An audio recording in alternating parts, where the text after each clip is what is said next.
Nah, fokus kita minggu ini, jadi kita eh, mengenal statistika. Jadi eh, statistika itu kita lihat kalau apa namanya kesannya statistik itu kan belajar apa namanya banyak matematiknya, hitung-hitung banyak matematik segala macam, hafalkan rumus.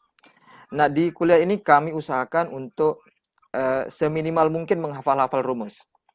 Jadi pendekatan kita itu pendekatan praktis. Jadi memakai tools atau alat-alat statistik, ya. Jadi nanti rumus-rumus nggak perlu dihafalkan. Yang penting itu paham maksud rumus ini apa, kapan dipakai, eh, kapan dipakai, dan kita bisa gunakan secara secara praktis. Nah, statistik, nah itu dia itu mungkin yang paling dekat di kita, yang kalian tahu itu paling banyak dipakai di survei, ingat nggak? Jadi kalau ada pemilihan calon gubernur, keluarlah hasil surveinya kan. Kalau ada pemilihan presiden, keluar hasil surveinya. Elektabilitas, elektabilitas Prabowo 48%, Jokowi 52% misalkan. Elektabilitas siapa misalnya calon bupati. Nah, terus yang paling paling ini mungkin yang paling bombastis mungkin dia quick count. Jadi quick count eh, pemilihannya baru keluar dari ruang pemilih, belum selesai dihitung tapi apa namanya survei-survei apa konsultan-konsultan survei itu sudah bisa tahu memprediksi siapa yang menang. Nah, di sana dia pakai namanya ilmu statistik. Nah, dari sana yang pakai. Tapi statistik itu dia mengakar di hampir seluruh kehidupan kita. Statistik. Jadi setiap kita melakukan perbandingan misalkan A lebih pintar dari B. Lebih pintar itu apa maksudnya? Jadi setiap kata-kata sifat adjektif yang kita pakai dalam kehidupan sehari-hari itu memuat konsep-konsep statistik. Oke. Statistik itu juga jadi dia itu menyangkut tahapan-tahapan berpikir, oke, dalam metode saintifik. Nanti saya akan jelaskan lebih lanjut di slide berikutnya. Dan di kuliah sekarang ini kita akan melihat bagaimana tahap-tahap atau proses saintifik melibatkan statistik. Jadi di setiap tahap statik itu ilmu statik itu terlibat di bagian apa? Nanti kita bahas di kuliah malam ini. Oh iya, kalau ada pertanyaan bisa langsung interupsi saya ya, bilang Pak saya ada pertanyaan gitu. Bisa juga nanti saya kasih kesempatan untuk bertanya di sesinya. Oke, jadi Nggih, Pak.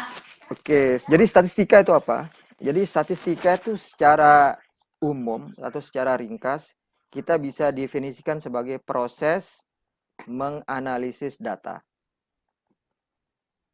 Oke, ini definisi yang sempit statistik. Jadi orang misalkan ngambil data, dihitung rata-ratanya, dibikin histogramnya, histogram nanti kita belajar apa itu histogram, dibikin grafiknya, oke, dibikin tabelnya, perhitungannya.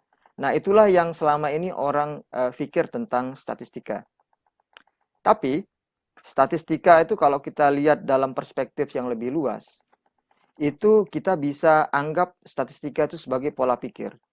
Jadi seorang yang pernah mengenyam pendidikan formal seperti kalian yang kuliah di Undikma, ini harus punya pola pikir yang betul, pola pikir yang memuat unsur-unsur statistik.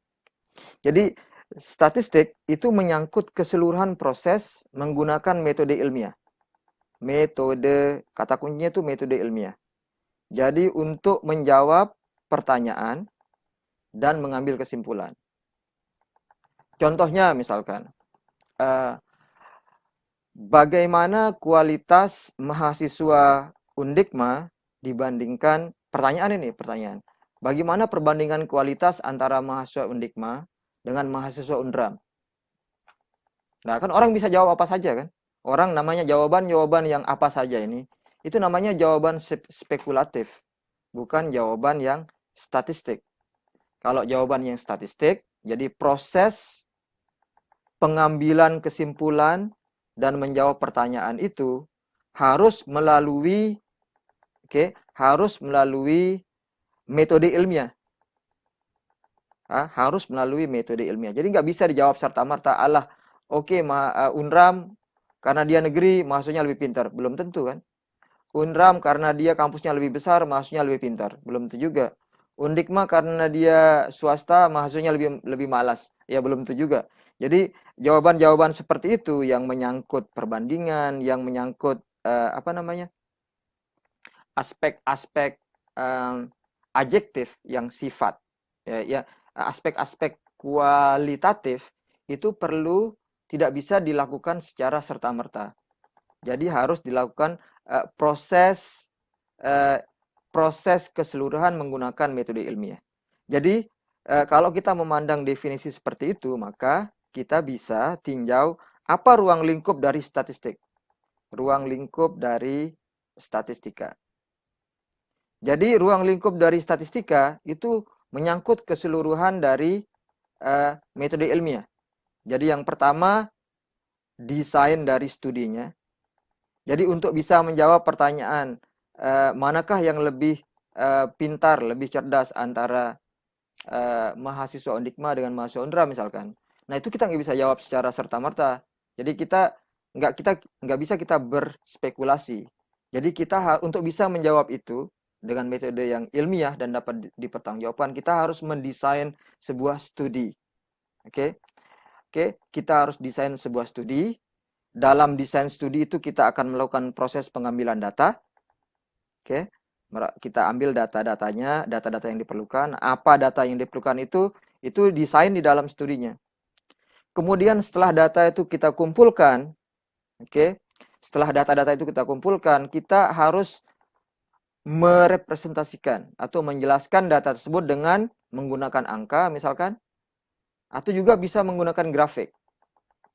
Kita visualkan data-datanya, sedemikian sehingga kita menganalisanya secara baik dan tepat. Jadi kita analisis data yang setelah kita kumpulkan datanya, kita jelaskan datanya, atau kita presentasikan datanya dalam bentuk tabel, dengan menggunakan angka, dengan menggunakan grafik. Kemudian dari hasil analisis data, kita bisa menarik kesimpulan.